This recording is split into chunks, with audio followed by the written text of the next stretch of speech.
Membazir, Menteri Besar Kedah kata. Membazir. Buat open house secara besar-besaran di 5 negeri, 6 negeri.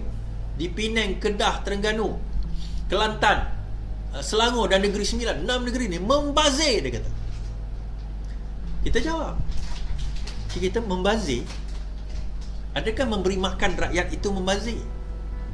Dia bukannya Tok Seri Anwar Ibrahim dia buat hari terbuka tu, macam contoh sebelum-sebelum ini, buat dekat Seri Perdana, dekat rumah dia je, dekat rumah kediaman rasmi. Yang boleh datang orang sekitar Putrajaya, orang sekitar Bangi, orang sekitar Kajang, Dengkil, mungkin sekitar Selangor boleh datang. Yang jauh-jauh Kedah, Kelantan, Terengganu nak datang macam mana? Sekarang ni Perdana Menteri kata tak ada, saya tak buat dekat kediaman rasmi, saya nak turun. Tapi dia untuk kempen. Rantaklah kempen tak kempen. Rakyat sekarang ni boleh turun jumpa Perdana Menteri, makan bersama dengan Perdana Menteri, makan hidangan yang dihidangkan oleh Perdana Menteri kepada rakyat. Adakah itu membazir bila kita bagi duit pada rakyat? Macam mana memberi duit kepada rakyat dianggap membazir, tetapi mengambil ratusan juta, bilion ringgit masuk ke dalam poket kroni anak bini, yang tu tak kira membazir?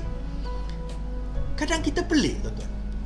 Yang ambil duit ratus juta masuk akaun, masuk poket, masuk projek anak bini, yang tu tak dikira sebagai membazir. Tetapi kita bagi makan rakyat, kita bagi hidangan kepada rakyat, kita jumpakan rakyat kepada pemimpin, yang tu dianggap membazir. Kita kata kalau Kedah cemburu, Kedah buatlah. Kalau Kedah tak nak rasa membazir, jangan buat. Apa kata Kedah jangan buat, Terengganu jangan buat, Kelantan jangan buat? Kalau dia anggap membazir, tak payah, biar Perdana Menteri je buat. Tak apa, tak ada masalah. Sebab dia dah tak ada modal, tuan-tuan. Dia orang tak ada modal lagi nak kata macam mana. Apa yang nak kenakan Perdana Menteri, dia orang tak ada modal. Jadi itu yang sekarang ini menjadi orang kata apa? Yalah, menjadi satu ancaman kepada mereka. Dia sebenarnya bukan nak bantai Perdana Menteri, dia tak boleh dah. Susah nak bantai Perdana Menteri ni. Baik, bermula 29 hari bulan April ini, jelajah rumah terbuka Malaysia Madani bersama Perdana Menteri 29 April. So, rumah terbuka 29 akan diadakan pada bermula 29 April, iaitu 5 hari daripada sekarang, di 5 negeri. Bukan nama. Dia akan adakan Hotel Raya di Alostar dari 10 pagi hingga 2 petang, Hotel Raya di Alostar itu Kedah.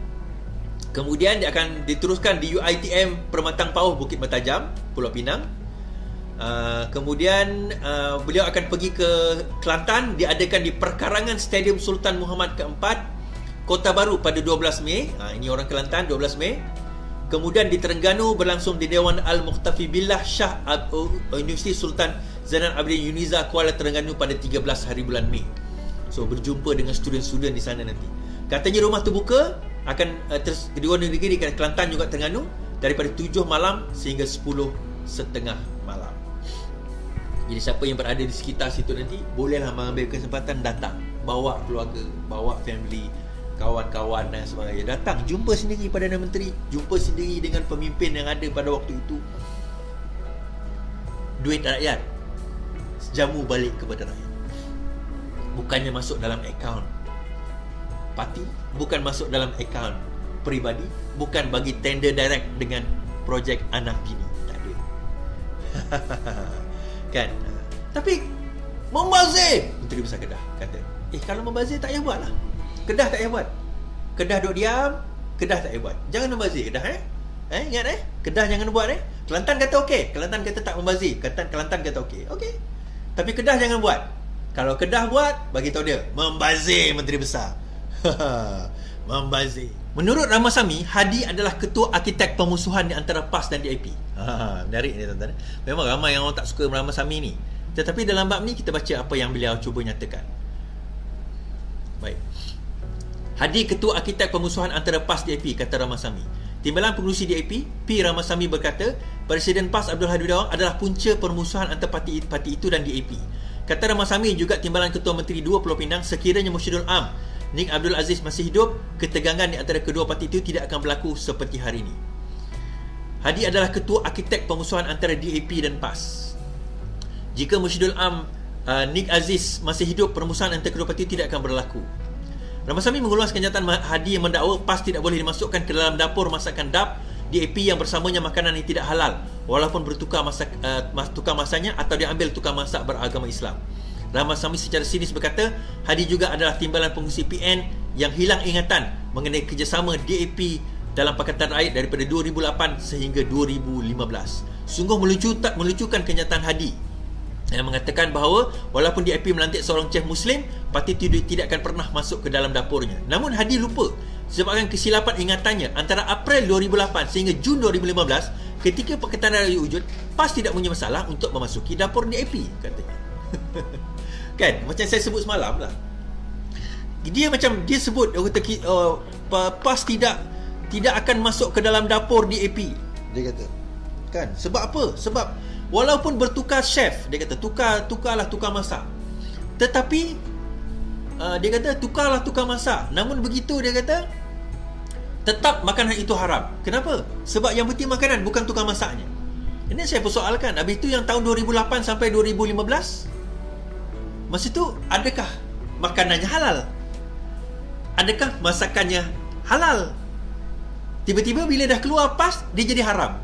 So apa yang bertukar daripada 2008 ke 2015 dan selepas 2015 tu apa yang terjadi?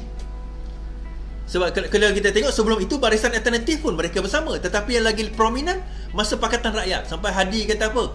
Wajib undi DAP, haram sokong UMNO. Kan? DAP ni sahabat kita, itu ini dan sebagainya. Saya sendiri pernah dengar ceramah tersebut. Jadi pada tempoh tersebut, pada tempoh yang dinyatakan berkenaan dengan DAP, berkenaan dengan apa orang kata gabungan di antara DAP dengan PAS, pada masa itu bagaimana? Jadi kita persoalkan, adakah masa itu haram? Tiba-tiba yang ini halal. Jadi halal dan haram tu tuan-tuan meniti di bibir Hadi ni macam tu je. Sebab itu ada satu apa orang kata satu ayat Quran menyebutkan, janganlah kamu mengambil rahib sebagai Tuhan kamu. Kemudian ada sahabat bertanya, macam mana pernah kami mengambil rahib sebagai Tuhan kami dalam Al-Quran? Kemudian Rasulullah kata bukan maksudnya mengambil dia sebagai Tuhan, tetapi bila rahib kamu mengatakan benda yang halal itu haram dan benda yang haram itu halal ikut nafsu dia, di situlah kamu mengambil dia sebagai Tuhan kamu. Jangan main-main tuan-tuan. Halal haram dia suka dia je nak cakap. Sukati dia je nak bahaskan. Dan bagi saya memang betul pun, persengketaan di antara DAP dan juga PAS punca di Hadi. Saya ingat lagi masa Barisan Alternatif, even sebelum Pakatan Rakyat pun sebenarnya Barisan Alternatif, PAS dan DAP pernah bersama. Kemudian bergaduh again Hadi dan juga Lim Kit Siang masa tu. Gabung balik Pakatan Rakyat. Bergaduh balik, Hadi guna alasan. Masa tu guna alasan nak kenakan kononnya perpisahan tersebut berlaku kerana Lim Kit Siang, Lim Guan Eng, kerana Lim Guan Eng. Awalnya Lim Kit Siang, lepas itu Lim Guan Eng, kerana hudud. So dia gunakan alasan itu. Sebenarnya bukan alasan tersebut tuan-tuan. Pada masa itu dia lebih senang bersenggama dengan UMNO. Pada waktu tersebut lebih mudah nak ambil duit daripada UMNO. So lebih senang ke arah itu. So akhirnya perpecahan itu berlaku memang atas perancangan mereka. Kadang saya terfikir, saja cerita lah, saya terfikir, betul lah kata Allah SWT dalam Quran. Kadang-kadang satu benda tu kan, dia buruk untuk kita tau, tapi sebenarnya benda tu baik. Dan satu benda tu yang kita anggap baik untuk kita, tapi sebenarnya buruk. Saya bagi contoh apa, saya terfikir tengah saya drive tadi kan, saya terfikir satu cerita. What if, apa kata ditakdirkan Anwar Ibrahim menjadi Perdana Menteri pada tahun 2020? Kita desak Mahathir letak jawatan, tiba-tiba Mahathir letak jawatan. Bayangkan pada waktu itu kalau Mahathir letak jawatan, Anwar Ibrahim jadi Perdana Menteri, negara PKP tuan-tuan. Negara PKP. Ui, teruk negara kita. Teruk kita masa tu mungkin kita teruk. Anwar mungkin teruk. Reputasi dia mungkin teruk.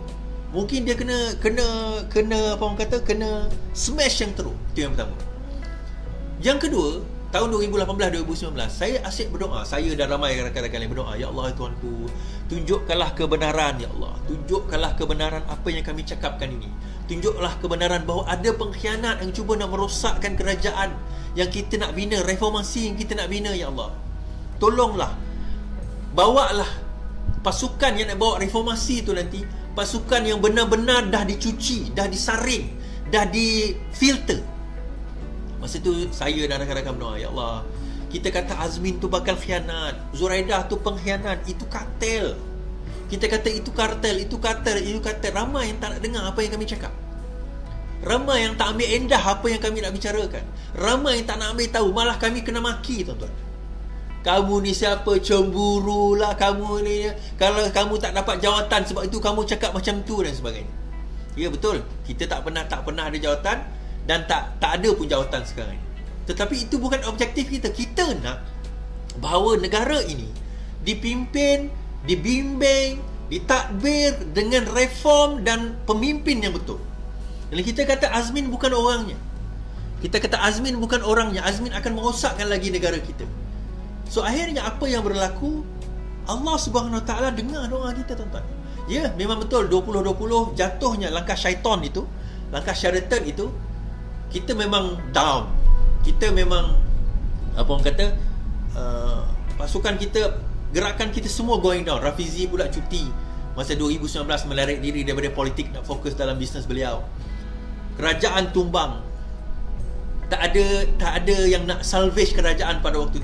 Bukan tak ada yang salvage, tapi cuba, tapi gagal. Mereka naik berpelukan, gembira. Bye-bye Anwar, bye-bye Nurul. Zuraidah cakap. Geng-geng saya ingat lagi, termasuklah Aida dalam PN sekarang ni, geng Sarawak. Gelakkan saya, tuan-tuan. Ketawakan saya. Alai suara dia, aku dah cakap Anwar takkan jadi Perdana Menteri punyalah. Anwar takkan jadi Perdana Menteri. Itulah kau tak nak ikut kita orang, dia kata. Kita tak apalah. Saya lebih suka miskin dan susah dalam kebenaran daripada senang dan kaya dalam kesesatan dan pengkhianatan. Itu saya cakap pada dia. No, I will stick to this. Susah tak apa. Susah tak apa. Sebab aku tahu selagi mana kita berada pada jalan kebenaran, kita akan dapat kebenaran. The truth shall set you free. Itu ayat quote saya daripada Bible pun. Akhirnya Allah himpunkan pengkhianat-pengkhianat ini di dalam satu ketumbukan, di dalam satu pasukan, tuan-tuan.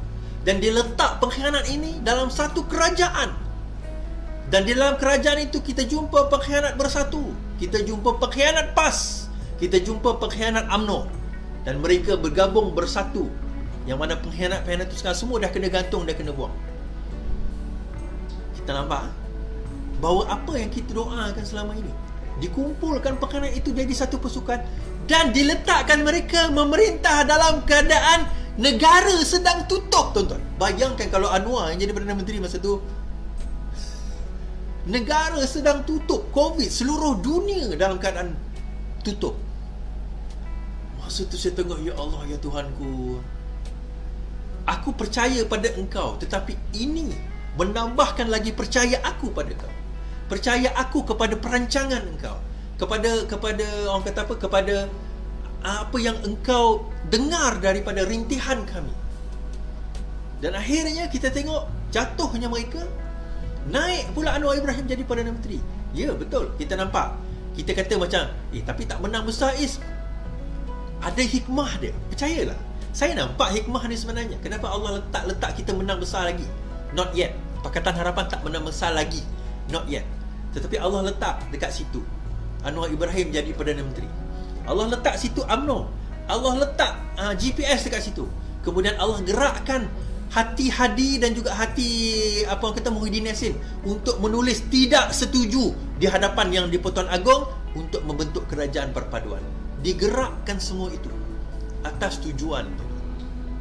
Tak kisahlah korang nak suka ke tak suka, tak penting.